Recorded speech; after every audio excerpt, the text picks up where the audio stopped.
Welcome back, pet parent. I hope you're enjoying your holidays this year. I know it can be a really tough time for some of us for so many different reasons. And so, even though I intentionally scheduled this week and next week to not have a guest on the show because I think most people are going to be just way too busy, there are those of us who still listen religiously to our podcasts and whether that is because you don't live near family or you have other things going on, you choose not to celebrate, whatever is maybe going on in your lives, I wanted to make sure that I had something here for you, which will still be here for whoever is, busy celebrating the holidays. And when they're ready to come back, this episode will be here for you as well. In the meantime, I want to remind you guys that I sent out, if you're not on my email list, you can get on my email list by going to,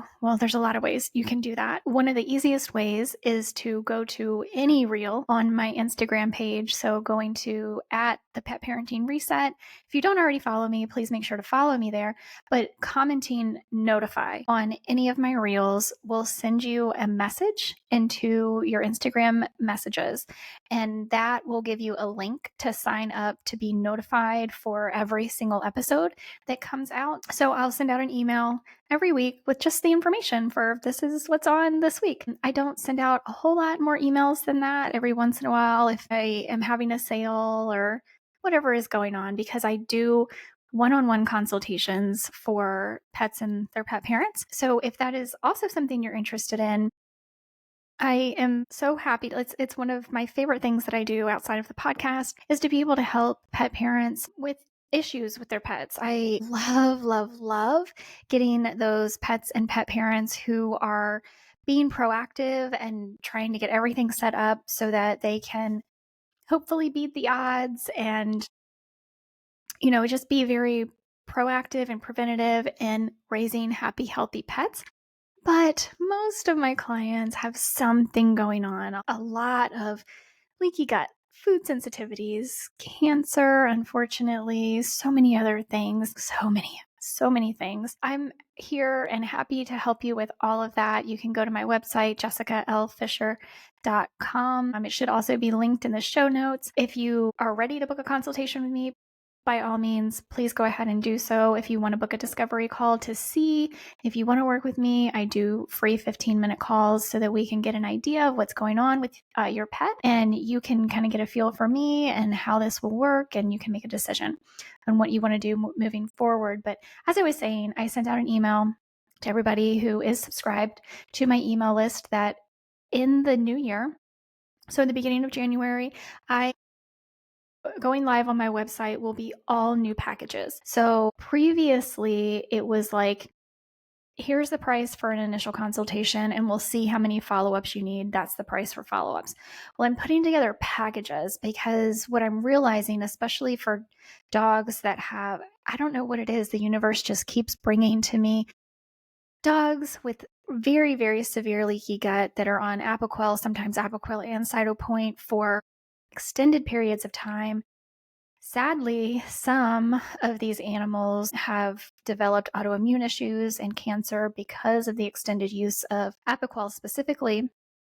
And so these packages are designed to support you through an extended period of time while we work together, along, of course, with your veterinarian, to really optimize everything that's going on for your pet. So those are all going live on my website at the beginning of January. And I wanted to let you guys know that. But when I was thinking of things that I wanted to talk to you guys about, because it's just me and you this week and next week, I had so many different things pop up. And this one, what we're talking about today, was something that I actually thought was going to be really good for the weekly pet roundup, but I just decided to share it with you guys instead.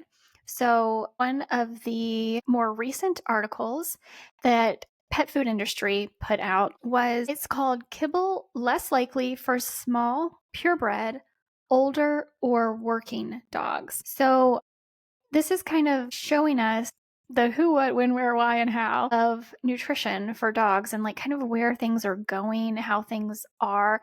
And This is all information that has been analyzed from the Dog Aging Project, which, if you're not familiar with it, Rodney Habib talks about a lot, the Dog Aging Project. They have so much information, and currently there's more than 40,000 U.S. dog owners participating in the Dog Aging Project.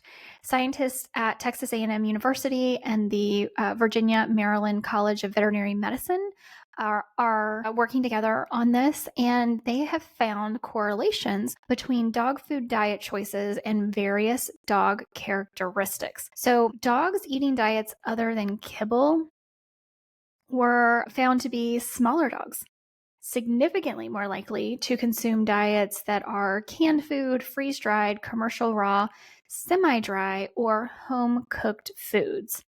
Conversely, the popularity of home raw diets increased with the size of the dog, making it the only diet type that showed a positive correlation with larger breeds. That makes so much sense to me economically. So, for smaller dogs, which my dog Kimberly is a smaller dog, it isn't cheap, but it is easier financially to be able to feed a smaller dog like that a commercial raw food or commercial gently cooked food.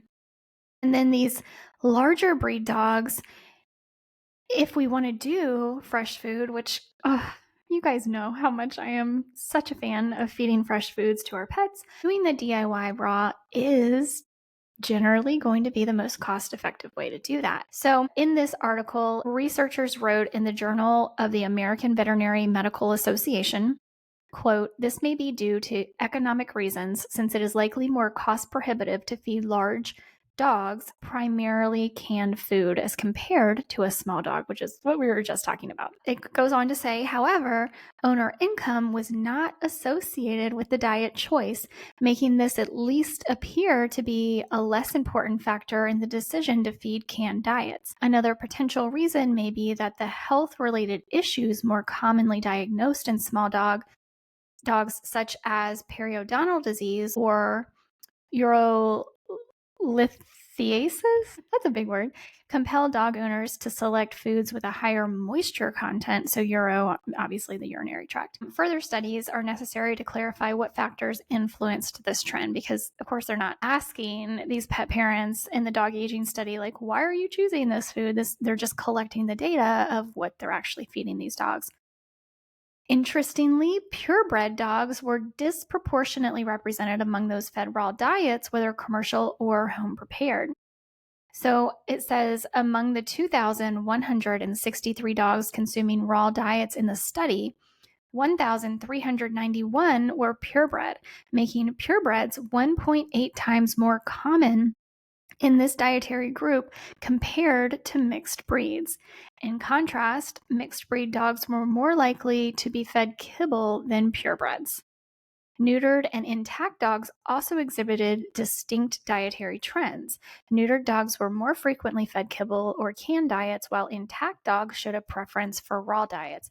I find that one to be particularly interesting because we're learning so much more. In fact, I just got the email yesterday, the day before I'm recording this, from YouTube showing like my year in review. And my most popular video on YouTube in 2024 was about the spay and neuter options for dogs. And so I find it so interesting that we are learning more about how detrimental it can be to remove any organ system, but here we're talking about the reproductive organ systems in dogs or cats, more so in dogs, because when we do so, we are removing organs that are producing hormones, and it definitely has an effect on our animals, oftentimes negatively. There are some, I'm not going to say there aren't any positives to spay and neuter. Obviously, population control is a concern, and there are some other things like pyometra and things like that. So there are lots of other options versus the traditional spay and neuter, removing those organ systems. There are other options in spaying and neutering our pets that we can look at. And I think when we have that mindset where we are looking at these other options, knowing that we want to keep these organ systems intact, we want to leave our pets the way nature intended them, these hormones that they need to have, we're also thinking about everything else going on in the body. And we realize how important nutrition is. So that is obviously a correlation in my mind. This study also highlighted life stage specific feeding practices. So puppies were overwhelmingly fed kibble at 89%, while senior dogs and those in poorer health were more likely to consume canned, semi dry, or home cooked diets. These choices may reflect a need for easier to digest or softer food textures as dogs age or experience health challenges. And one of the things that I talk to my clients a lot about, because I am a big proponent for a raw food diet for both dogs and cats, but it is very natural as we age. We just don't produce as much digestive enzymes as we did when we were younger. That's just a part of the biology of growing older. So sometimes, depending on the situation, it can be more beneficial to switch to a cooked food or at least to add digestive enzymes into the food. So it is interesting to me to see like these trends, because I know this, you listening to this may also know this, but we don't do the same thing for our dog their entire life, which is completely contradictory to what the kibble companies are telling us, right? They're like, feed this food to your dog from birth to death, right? Like they have this one food that they never want you to stray away from. And all of that is marketing. 100% of that is marketing. We absolutely want to cater to and adjust throughout our dog or cat's lives to make sure that we are giving them what they need to thrive. And so it's actually really kind of cool for me to read this and see that pet parents are starting to understand this. We're starting to, I don't want to say ignore all of that marketing, but we're starting to realize that it is marketing. Kim agrees. Thank you. Kim agrees. So we're starting to realize that instead of listening to, this is how it's always been done, so this is the way I need to do it, we're actually paying attention to our pets and making adjustments based on their needs versus what some corporation is saying that our dog needs, right? We're looking at the animal in front of us and saying, yes, I need to make adjustments for you in this period of your life. And I love that. So let's see. Activity levels further influence dietary choices, with active dogs being more likely to consume home prepared raw diets and sedentary dogs tending toward canned or home cooked options. Purpose-driven feeding patterns emerged as another important trend. Dogs primarily used for agility or breeding were more likely to consume raw diets, 15% for both commercial and home raw. Working dogs favored home raw diets at 6%, while service dogs leaned toward commercial raw options at 8%. However, kibble remained the most common diet across all purposes. That's still sad, but I understand it. Also, organic diets were more commonly reported for freeze-dried, raw, both commercial and home-cooked and semi-dried diets. Meanwhile, grain-free diets were more prevalent among freeze-dried, raw, and home-cooked options compared to kibble or canned varieties. So obviously, this is important information for the pet food industry, like as a whole, but also for somebody like me in my position, like understanding pet parents and their needs. So that's one of the things that I do. I talked to you a little bit on the discovery call, that free 15-minute call I talked about at the beginning, about like what your needs are and what you would prefer. My first question when we talk about food is always, do you want to buy it or do you want to make it? That's the first thing we have to decide. And it doesn't have to be all of one and none of the other. We can always do a combination. I actually like to do a combination because more variety and more rotation is always a good thing. So that's the first thing we have to decide, and understand that that can change. Like we can have a season of life where right now, for me, for instance, I buy everything for my pets because I just don't have the time to put into it. But the reality is, and I know I've said this so many times, so forgive me for sounding like a broken record, but it doesn't matter what we're talking about, we always have to make the decision, am I going to put time into it or am I going to put money into it? And that can change, right? So right now I'm having to put money into it because I don't have the time to put into it. Hopefully at some point I will have more time to put into it, and that way I can cut back on the money that I'm putting into it. But that's always what we have to figure out. And that's not something I can tell you. That's something you have to figure out for yourself. And I'm not judging you for it one way or the other because I know that it can and will change. And that's okay. We just have to make that decision for right now. Now, once we get into like the full consultation, you've said, "Yep, this is for me." You resonate with me. What you want to do, the things that you're talking about absolutely resonate with me. I want to improve my dog's overall health span. Let's go ahead and book this consultation. You book the consultation and we meet for that, 45 to 60 minutes. We're going to get more in depth on so many things going on with your animal, depending on what's going on with your animal. And when we specifically do talk about food, we're going to talk so much more about making it home or buying it. And then if we're going to make it, are we going to do raw or are we going to do cooked? And again, we can mix those things. I'm totally fine with that. There's so many. Of course, we'll get into supplementation if we need to supplement. I'm not the biggest fan of supplementing. I like to do as much with food as possible.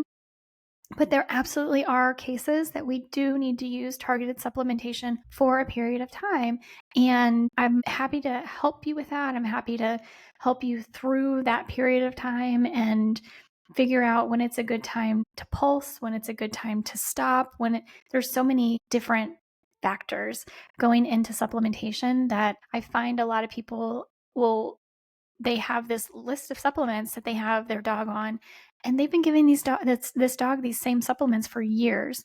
And it's like, okay, well, one, do we know if they're even still working? You're giving them so many things, you've been giving them for so long. Let's cut back. Let's find out if they're even still working for your dog. And that's not to say that something amazing like an omega-3 supplement isn't going to be quote unquote working for your dog, but we may want to pulse it. We may want to change the amount. We may want to change the source of that omega-3. There's a lot of education involved in what I do, and I love doing that for you guys on an individual basis because, again, I know I've told you this podcast is like my favorite thing in the world that I do, but I can only really give you like generalized information because I don't have a specific case in front of me. And it is my favorite thing to do to customize and individualize everything I do specifically for your pet, because that is the best way to optimize your pet's health span, is to actually work with the dog or the cat that's right there in front of you. So I just thought that was a really interesting article. There was another article from Pet Food Industry showing how human demographics influence dog food choices, which we weren't talking about with that last study because they didn't have the human demographics. So this was the very next day. Pet Food Industry published another post saying, again, kibble remained king of dog food, and a survey of over 40,000 dog owners conducted from January 2020 to December 2022, the preference for kibble persists across income levels, education, and geographic locations, or even when recent diet changes had occurred. However, human demographics were correlated to the use of dog food types other than kibble. The surveyed dog owners were participants in the dog aging project, and scientists at Texas A&M University and Virginia Maryland College of Veterinary Medicine analyzed their responses. So when we look at the demographics, the income demographics, it says kibble remains the staple regardless of income with 81 to 85% consistency. However, owners earning $180,000 or more were slightly more inclined toward commercial raw diets. The age demographics, older owners tended to diversify beyond kibble, favoring canned, freeze-dried, and home-cooked diets. In contrast, younger owners, ages 18 to 24, overwhelmingly preferred kibble at 91%. The education demographics, It says, while education level generally did not influence diet choice, specific trends emerged. Owners with some college or trade education were more likely to feed home cooked or commercial raw diets, though these differences were minimal. And then with the location demographics, it says regional differences were notable. Dogs in rural areas were more likely to consume home raw diets, while commercial raw diets were more prevalent in urban settings. Kibble was less popular in coastal states compared to inland areas. So there's a lot of information to be had when we collect data like this, like the Dog Aging Project has. It says the majority of survey participants fed kibble as their dog's primary format, with 82%, which is over 33,000. This far surpassed other options, including home-cooked meals at 4%, thank you, canned food at 4%, commercial raw diets at 4%, home-prepared raw at 2%, freeze-dried at 2%, and semi-dry diets at 1%.